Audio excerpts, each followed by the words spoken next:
in any market in the world, any tourist market in the world, the domestic traveler is your biggest support base. Okay. Christmas rates are probably the highest, I would say. But then we have early bird specials where you book in advance, you get discounted rates. You see.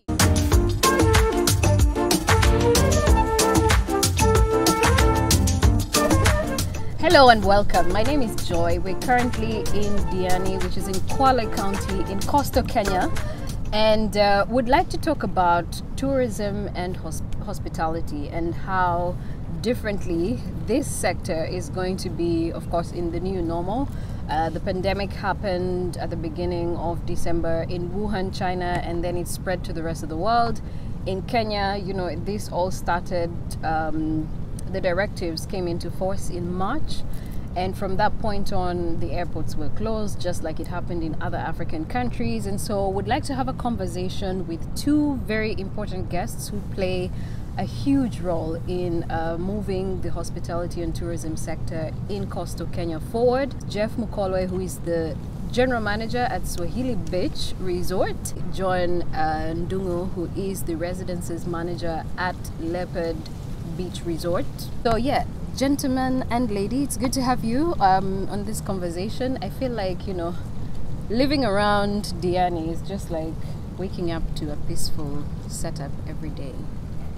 Is it just Paradise. me, or it's honestly, paradise is even an understatement. I don't even know what's the word that beats paradise. Magic. Magic Exactly. paradise. And I think well-deserved accolades that Diani Beach destination Diani always receives. Yeah. As you know, Diani Beach destination has been voted the best beach destination for 5 years in a row now. Yeah. 5 years in a row. Best beach destination and in Africa. And so yes, well-deserved accolades that Diani Beach receives. A fantastic destination. Diani is an easy sell. The moment you come here, it is very easy for you to want to come back. And if you look at that, this is all God-given. We literally did not do anything. So it is, I think, with that conviction, it's a place where you don't have to think twice. Right. Yeah. We've gone through the pandemic, and I guess we can now say it's either behind us or we've just learned to adapt and move forward in the midst of a pandemic. So what are we telling the tourists now in this new normal situation? I think the first question is, what are we ourselves? What is the industry telling itself? Yeah. You know, where are we? We need to reassess where we are, where we were before the pandemic, where we are now. We would like to think that we have adapted to it and are moving on with it. So importantly is to reassess where we are and to look at, as an industry, where are we in terms of, are we ready to adapt to the new normal that everybody's talking about? Yeah. Yes, we are. Two, how do we intend to attract the new tourist, or the tourist with a new mindset, a new way of thinking? Yeah. And who is this new tourist? You know, who's this tourist that we need to attract, and how are we going to do that? Yeah. So that's where we are now, reassessing our packages, reassessing our markets.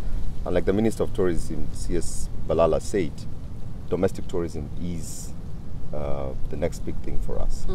Now, he used the phrase the next big thing for us, whereas for us in Diani, as Joan will agree, have been on to domestic tourism for many years, over 20 years in fact. You know, we have been one of the biggest attractions for domestic tourists. All the destination Diani hotels, most of them at least, have been attracting domestic tourists. We've been seen as a proper mid to high range destination for the domestic tourist.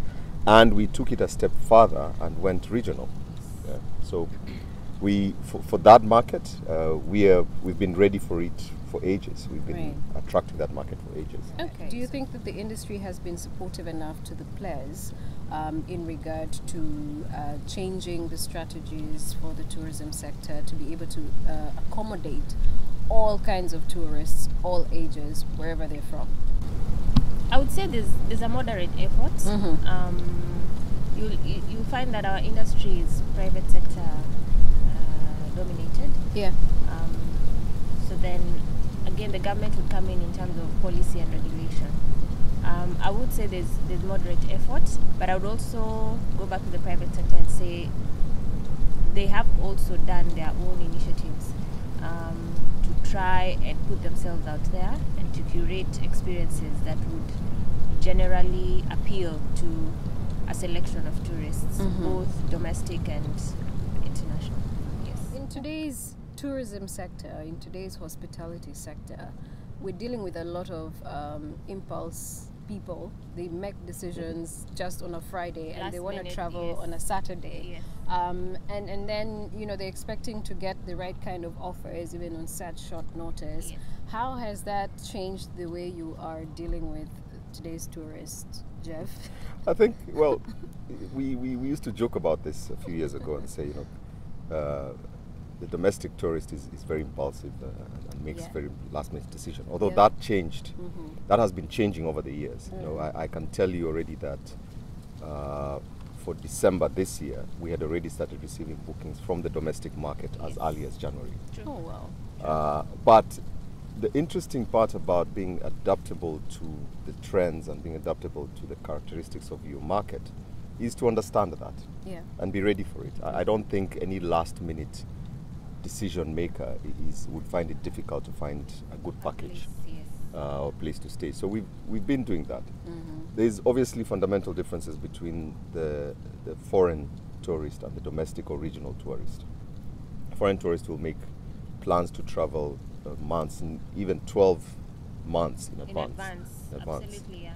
And we then start to receive bookings well in advance. We will have bookings for next year, this year already. And that helps because it prepares us. We can look at our occupancy forecasts and be able to prepare for that. And that's great. But we are also ready for last minute. I can tell you right now as we speak, we're getting a lot of last minute bookings because the Kenyans upcountry are making decisions on Thursday to travel on Friday. The airlines are on board. Yes. They have great fares available. And we are on board. So what's for us is to have the proper packages in place, have the rooms ready, and we're good to go. So you've now had to go the extra mile, get into the mind of today's tourist. Do you want to tell us about that? What does today's adventurous millennial tourist look forward to? Well, Joy, I'll tell you for free that the need to travel will always be there, but the psychology of the traveler is rapidly changing. Yeah. You'll find that before the pandemic, the psychology of the guest at that point was very different in terms of their travel needs. So what might have been priority number 3 then is probably priority number 1 now. So in order for you to be able to position yourselves for the market, you need to understand that. You need to understand what is important for the guest. The millennials are quite an interesting bunch, I must say. And for them, they cherish experiences. Right. A millennial would book a room for $20 and book a skydive experience for $500. So that is the kind of tourists we're dealing with. So I may have a property and I have a room probably selling at 30,000 shillings a night. That is not for them. But they're not willing to spend that amount of money. Right. They may, not all of them, but a selection, a larger selection, would be willing to spend more on experiences. And that is why we can no longer operate in a fragmented structure. I, as a hotel, need to go out there. I think like a guest, yes, but what do they want when they come here? So I need to be able to work with the other stakeholders within the industry in order to curate an experience that would work for this particular tourist. The days of working in isolation are long, long gone, and that is why the destination approach now is gathering a lot of momentum, because as a destination we have the hotels, we have the agents, we have like in Diani, for instance, the excursions, the airlines, because how do they get here in the first place? So then understanding that psychology, the SGR and how it comes into play. So understanding the guest in that context allows us to be able to work together, and I think at the end of the day, the person who gets to benefit the most is the guest, because the experience that they take from Diani is one that they will cherish forever, and that is all what we want. I don't think you can run away from that, and that's the magic word Right. in tourism today. Experiences. We need to be able to create experiences. We need to be innovative in what kind of type of experiences, because the majority of the traveler today, the tourist traveler today, are the millennials. Yes. And they are looking for experience. It's not about coming to a hotel, booking a room, and lying on a pool bed The whole day. the whole day, Whole day. reading a That's so book. old school. Yeah. It's very old school, although we cater for that too. For I mean, both, it's yeah. that's available. So it's about the experiences, and a lot of millennials are living on social media now. Yes. And social media is all about experiences, Yes. sharing experiences. Yes. What's the first thing you do when you arrive at a resort? You take out your phone and take a photo. That's the beginning of the experience. Yes. And you share that experience with the rest of the world. Right. Okay. So she's very right, Joan, when she says we work as a destination to curate and create these experiences. And what do we do? What do they want, the millennials? They want to go out on an adventure. So we look around and say, what does Diani have to offer? Skydiving is great. Right. Deep sea fishing, snorkeling, and all of those experiences. Scuba Kite diving. surfing, Yes. you know, Kite surfing. deep sea diving, Right. you know, all of these experiences that, by the way, Joy, many people used to imagine that these were only experiences for the white tourists, the foreign tourists. A lot of Kenyans are out there doing this now. They're doing this, and they've been doing it for some time as well. Absolutely. So, I mean, in this case, I guess you've now had to readjust because hoteliers are now turning into vloggers. I mean, the other day I was seeing the cabinet secretary doing At zip Tereta. lining. Yes, and that's a fantastic And you know, experience. he had like a That's the GoPro right in approach. front of him, and he was Yeah. holding it. And I mean, if you do not readjust to the times, I guess then you're going to be left behind. I think what the to an CS was extent, doing, which yeah? is great, is Yeah. he is in the process of opening up these experiences for us Kenyans who might not know about it or might know about it and have not experienced it. Yeah. And he's doing a great job doing that. He's been out in the Mara. He's even done skydiving actually. Yeah, He he came here has. for I think I skydiving. saw I think he also pictures did as it in well. Watamu. Yes. You know, and that's great. He's doing a great job in going out there and just showing And people. If living he the can do it, experience, yes. why can't you He's, do he's it? become an influencer. Absolutely. By his own merit, yes. He has. I wonder how many followers he has He on has. his. He has.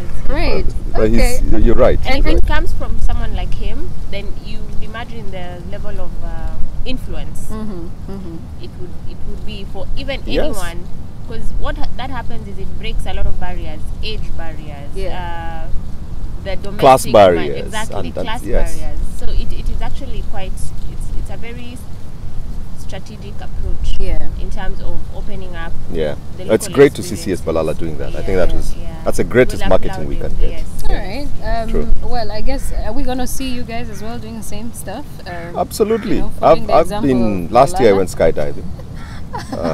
Oh, nice. I went out for the first time. My daughter and son insisted that I do it, so I did it.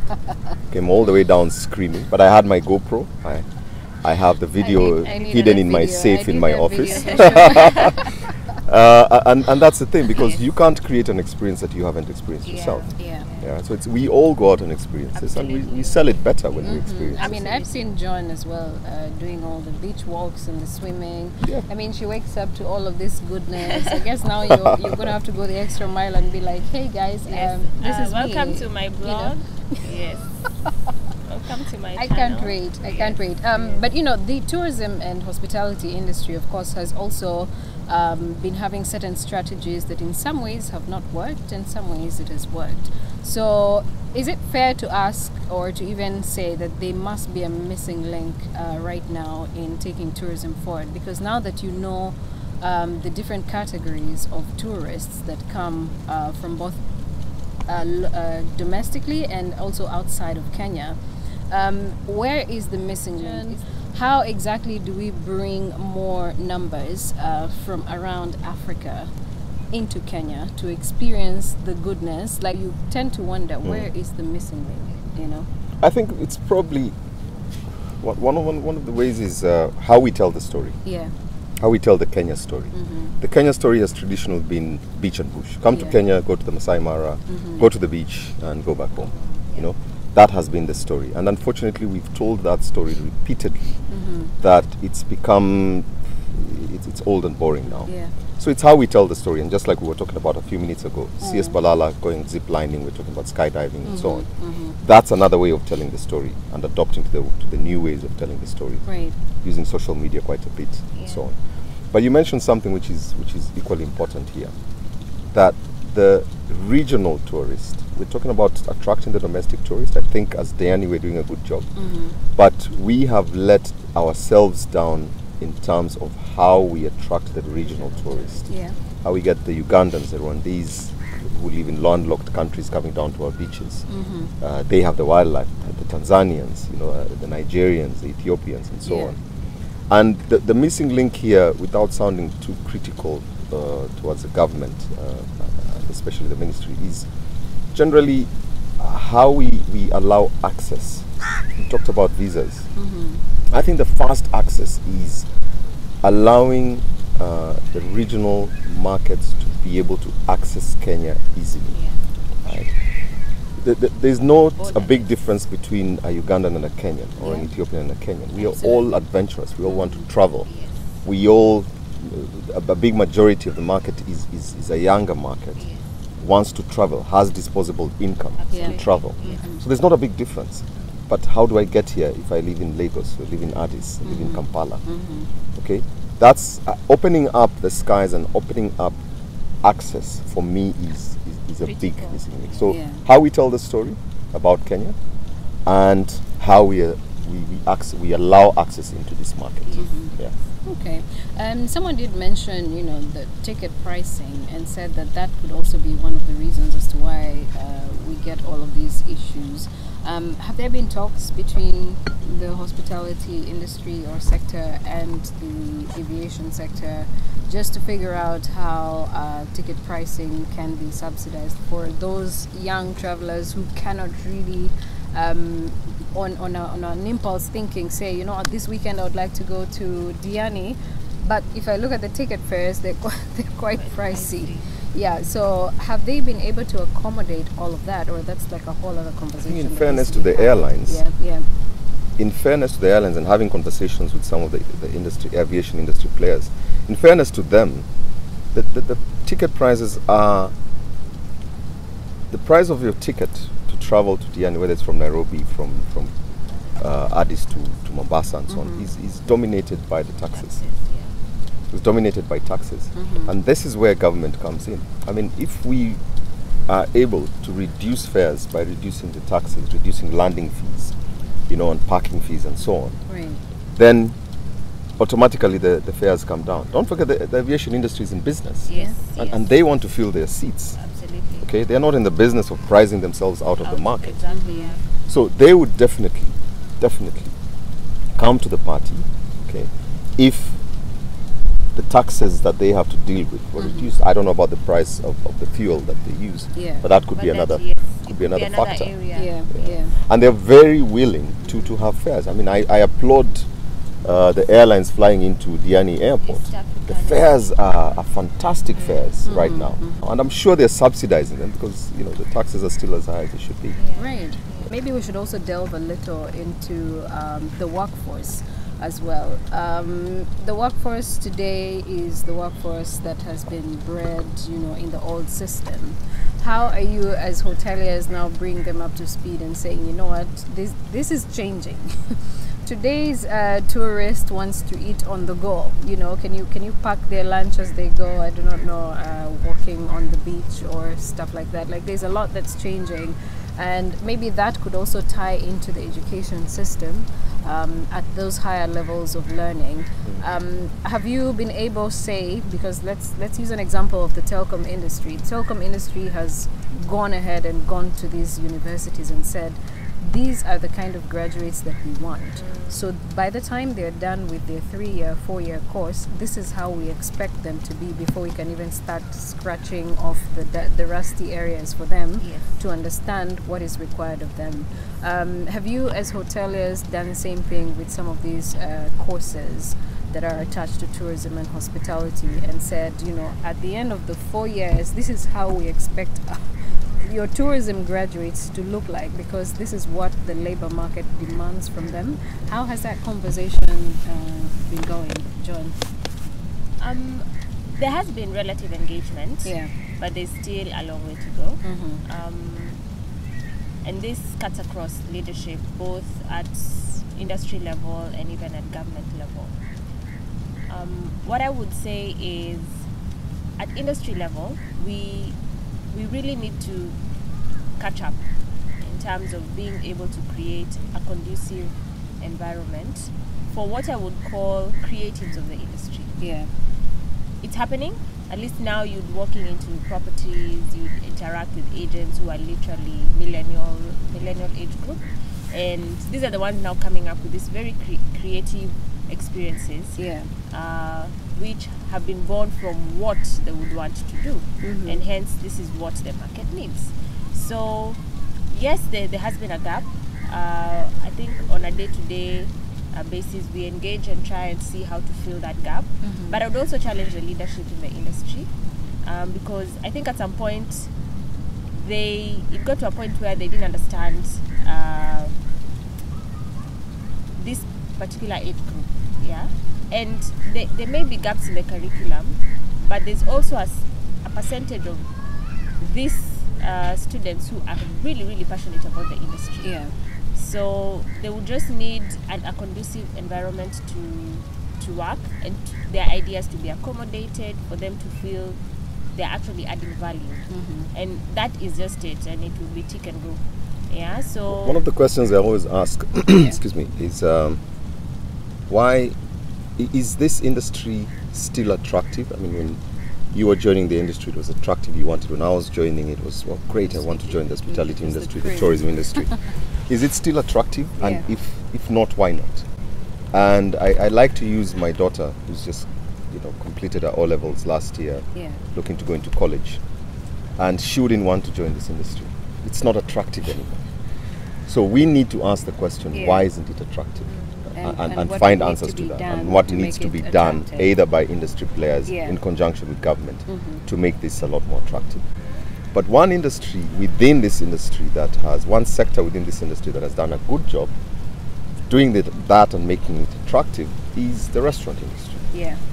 If you go into the modern restaurant today, you get baristas who are making fantastic coffees, world-class type coffee art and so on, and you've got mixologists. So there's that creativity that appeals to the younger crowd now.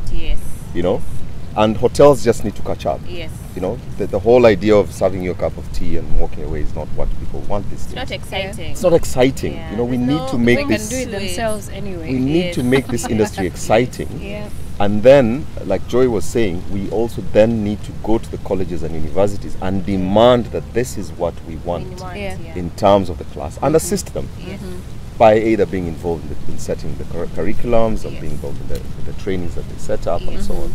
So we need to, there's a role that industry has to play, the tourism and hospitality, a big role in making this attractive. I dare use the word, making this sexy to the millennials, because how do you... We are the majority. They thrive on creativity. They do. They have a lot of energy and adrenaline, and they would sit here, and what they see is not what a 40-year-old would see.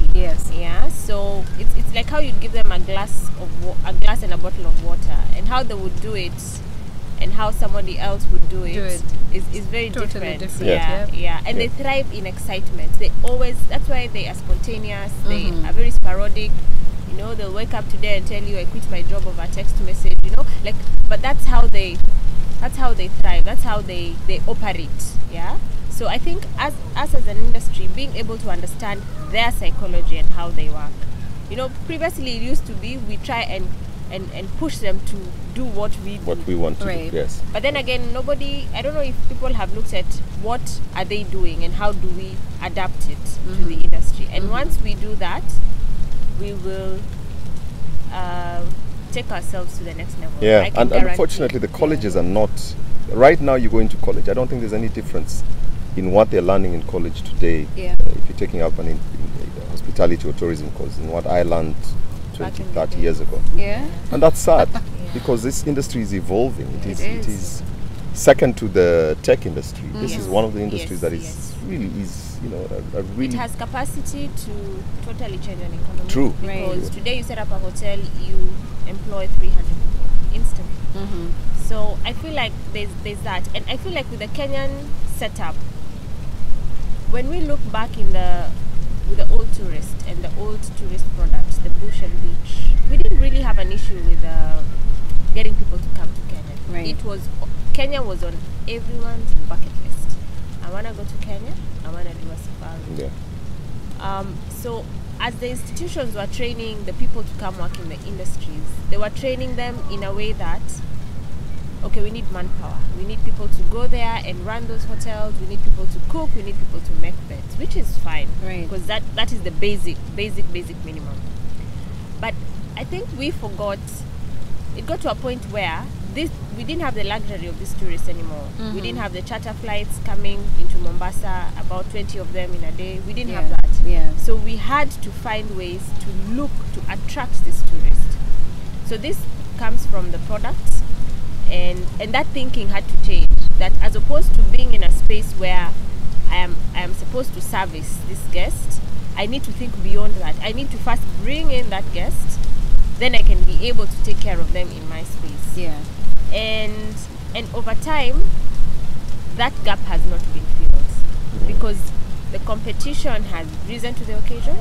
We've lost quite a number of tourists to other destinations that are perceived to be better. Yeah. But Kenya still has something in it. In fact, even when we just look at the beach and bush, there are so many by-products that we can come up with just within those two main products. Yeah. So then we just need to be able to develop people who are able to, or rather allow the creatives to come in and help us to curate these experiences. Not sideline them, call them lazy, because the nature of the way they work is, if you can't report to work at 8, you're lazy, and maybe you work best at 6 p.m. And you're like, and people are like, this guy he can't produce because he comes to work at 6 p.m. when everyone is leaving. Yeah, we don't have a shift that and starts so now from you have 6 to p.m. accommodate that kind of So then we have to accommodate that, and that is why I'm saying it needs to start from the leadership, even within the industry. Yeah. I know at some point you probably have to merge, because again you can't have people working very sporadic like that. But then they need to feel wanted. They need to feel that we are able to accommodate, and they have fantastic ideas. I was even giving you. Remember, I said I was giving an example of how you take a student and give them different assignments. Yeah, and see students from different universities. And see the output. My goodness, so then we need to understanding that, and Joan puts it very well. Yeah. Understanding that, then we need to rise up and start taking the bull by the horns. We need to go into the colleges, structure the curriculum, start from there. Yes. Okay. Yeah. We need to open up our arms and show this young workforce that's out there with new ideas, with creative ideas, and say, welcome. This industry is good for you. Yes, absolutely. This industry is good for you. It's time that we did that, and I think we're making good progress. If you think about it, when we were joining the industry, at least when I joined the industry, you had, Joan mentioned this yesterday in a separate conversation. Yeah. You had European general managers. Oh yeah. Dotted all around all the hotels. And you're down at the coast, and they came to work in ties, and there was a certain way that a general manager looked like. Yes. And then you walk into Swahili Beach in 2020, and the general manager has a stud. And you walk into a Leopard Beach, and the residence's manager is young and energetic. You said stud, and I was like, and suddenly, and we are on Facebook and Instagram, and we understand what it's about and what it needs to be doing, and we're looking for these young minds to assist us and say, how do we get to a million followers on our page? How do we, case in point, what we're doing now? Previously, this would have been foreign. It would have. So I think we're making progress. We are moving, but there's a lot more that we could do, and I feel like the message needs to go out there, because I was just trying to understand, like, for those students who have taken the initiative and enrolled in this school, and maybe were just about to graduate or in their second, they've made a considerable investment, for them to pull out in taking up these courses, and then the pandemic hit, and they look left, right, and center. The big hotels that they all want to probably work for, the brands are all shutting down, and they're like, and shedding jobs. And they're like, okay, so what happens now? Like this. But you see, Kenya has like a different. It has all these seasonal things that keep coming in the way of the sector. You know, if we go back to, I think, the times that we had Ebola, Kenya suffered just by virtue of the fact that, you know, the reports that international media houses were giving is that there's Ebola in Africa. Yes. And so Africa, according to them, is a country, or according to the internet, some of the international tourists, Africa is just one country. So Kenya is a village somewhere. And that in itself, I think, kind of dented the number of tourists coming into Africa, despite the fact that Ebola was on the other side of the continent. And then, of course, there are all these issues of our region having elections 1 year after the other. Tanzania. So people are always, if they want to bundle up experiences and say, I want to start in Kenya, then go to Uganda and go to Tanzania before I head to Rwanda and then out, they would actually want to figure out how are the elections in Rwanda? Yes. How are the elections in Kenya? Do they sometimes get, you know? So we always have to keep bottling up all these things that keep coming and going, and that's true. Yeah, I agree with you. To a large extent, they affect the business. Yeah. To a very large extent, they affect the business.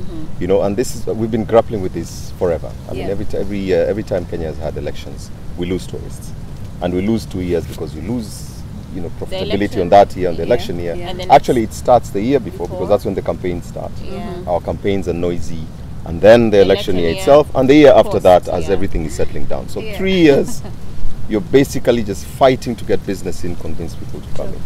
And then, as you said, you had the Ebola issue. And the biggest issue right now is the security issue. You know, terrorism and so on.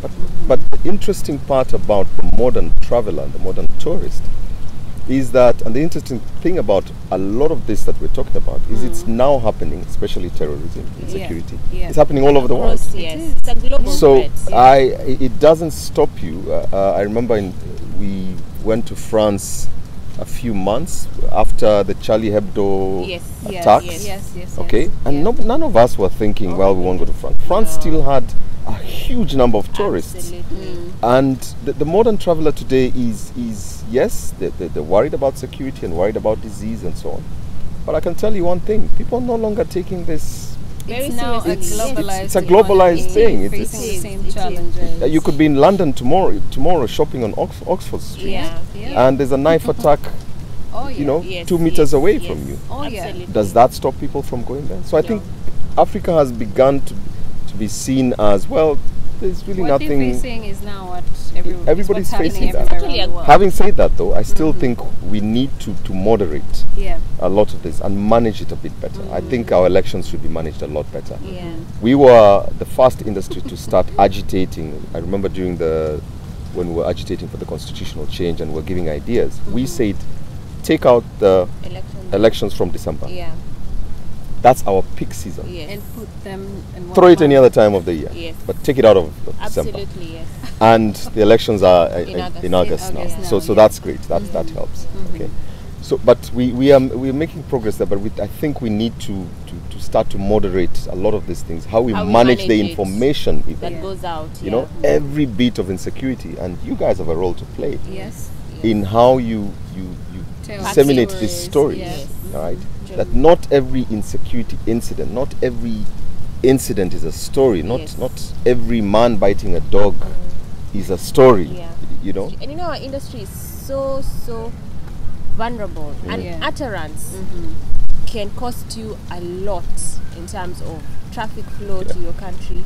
So it could be an isolated event. It's probably even happening worse in another part of this world. But how it is projected makes it seem like this is a place where you do not want to go.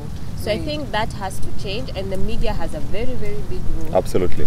In doing that, in helping us tell the story, because the stories are there, good, fantastic stories. We have people who come here, they got married here, they'll come for their honeymoon here, their first baby, a baby moon, so many events around that. So then, how we tell this, we probably don't tell the stories.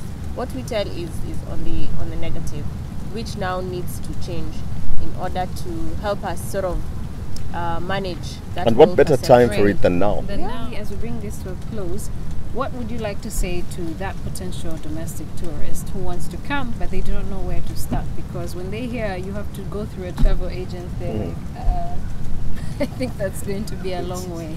Can I just be told how to go there, how much I'm paying, and then that's it? That's you know? it. Yeah. Yeah. So Jeff, you wanna?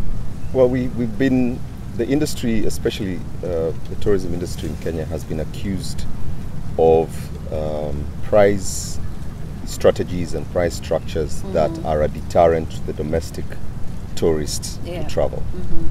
And I want to shock the industry by saying, yes, it is true. Our prices have been a deterrent to the domestic traveler. Look at what's happening in the Mara right now as we speak. Yeah. Okay, the Mara is littered with domestic tourists. This is the high season. Most of the lodges and the camps in the Mara charge nothing less than $1,000 a night during this period. I'm sure they're charging much less than half of that right now. So it begs the question, why haven't we been charging that before? And it's you know, I think that accusation against us is correct.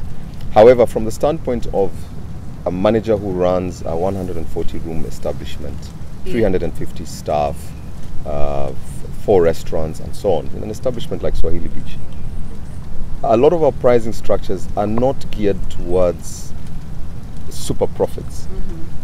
They are first of all geared towards meeting the very expensive costs that we have to, that we carry, whether it is of running a business, okay, whether it is all the licenses that we have to get from both from county and the national government, whether it is from just the electricity costs, whether it is from the taxes that we have to pay, and so on and so forth. And when we add all of that up, it eats into a big chunk of the rates that we charge. And I've had to answer questions regarding why Southeast Asia would be cheaper than we are. But if you go to Southeast Asia, the cost of labor there is much lower. The cost of electricity is much lower. I mean, why go that far? If you go to Ethiopia right now, they pay half what we pay for electricity than we do here. So it's not that the industry is greedy. It's not that we're trying to up our rates and price ourselves out of the market. There are forces that hitting this rate that we have to take into account. Now, part of adapting to the whole system is probably saying, okay, how then do we look at our pricing to try and attract this market, and try and make sure that domestic tourists can go to the Mara at the peak period during the migration period. The domestic tourists can afford to come to the coast during the festive period, which is considered our peak period. And we are doing that. You know, we are looking at the pricing. We're also engaging government and saying, can you help us carry part of this burden? And I'm happy to say that I know the Ministry of Tourism is working very hard to try and get some of the monies that the government had promised at the beginning of the pandemic out to us. Is it arrived? Well, not yet, but I have it on good authority that it's being worked on. And a lot of these monies will help us. You know, if we can get credit at a lower rate than we'd get from banks, that would be great. Because that would help us to up the refurbish our product, up the product level to what the tourist wants, even the domestic tourist. So I'm glad that that's being done. But yes, sometimes we seem to be a lot pricey, okay? But I encourage the domestic tourists then to take advantage of the packages and the promotions and the offers we have out there now as an industry, whether it is in the Mara, whether it is in Turkana, whether it is here in Diani, Lamu, and other destinations in Kenya, and enjoy the product now. And you can see from the movement of Kenyans once the president opened up that Kenyans are travelers. Kenyans are adventurous. They are adventurous. So, you know, as they say in Swahili here, kazi kwetu, to try and make, sit down together and make this work. For the traveler. For the traveler, especially the domestic traveler. The domestic traveler is your biggest support base in any market in the world, any tourist market in the world. The domestic traveler is your biggest support base. Okay. And we intend to make that so. So we're working with aviation, we're working with the government, the Ministry of Tourism, we're working amongst ourselves to see what we can do to make sure that our rates are preferable and also that the product suits that market. Right. Joan? I'll second Jeff with that, and I would want to encourage the domestic traveler, and I think to a certain extent this is working. And I'll give you an example. You'll find like periods during Easter, August, and December. Our hotels are full of local tourists, and as an industry, yes, we've come up with initiatives that would encourage their travel. Christmas rates are probably the highest, I would say. But then we have early bird specials where you book in advance, you get discounted rates. You see, that kind of a thing. And it is working because we have a section of that market that would like to plan for their travel. So something like that is an automatic sell. They'll be like, if I book early, I can book my flights early. I have a group of 20 people in my family and we all want to go to the coast for holidays. So it is working, but of course there's always room to do so much more. And the other thing is that in a country like Kenya, where we are 40 million, like Jeff was saying, that the domestic traveler is your largest market out of the 47 million. Yeah. So if we just tried to concentrate within this market, I think even us as an industry, it's a challenge to us that with 47 people living in this country, there's a very large pool of potential travelers. Absolutely. We just need to think like them and figure out what it is they're looking for and position ourselves to meet that particular need. And we're doing that. And it's happening. It's happening. So for instance now, people have been locked up, quote unquote, people have been locked up for 4 months. And now, you know, the government is like, okay, now you can travel, but you cannot go this far. You know, of course you can't get out of the country, which is an advantage. So those who wanted to go out of the country now just have to look for destinations within the country. So what are you selling to them now? Because they are making wild decisions. They want to go to these places. They want to experience all of the experiences they haven't been having due to their schedules, due to the hectic, you know, schedules that they've had from time to time. And now they're like, you know what, 4 months, I think I've saved up. I want to go to Diani. I want to go to everywhere else, you know, that I can experience all of this adventure and all of these wild things going through my head. I just need to declutter. What are you telling them right now?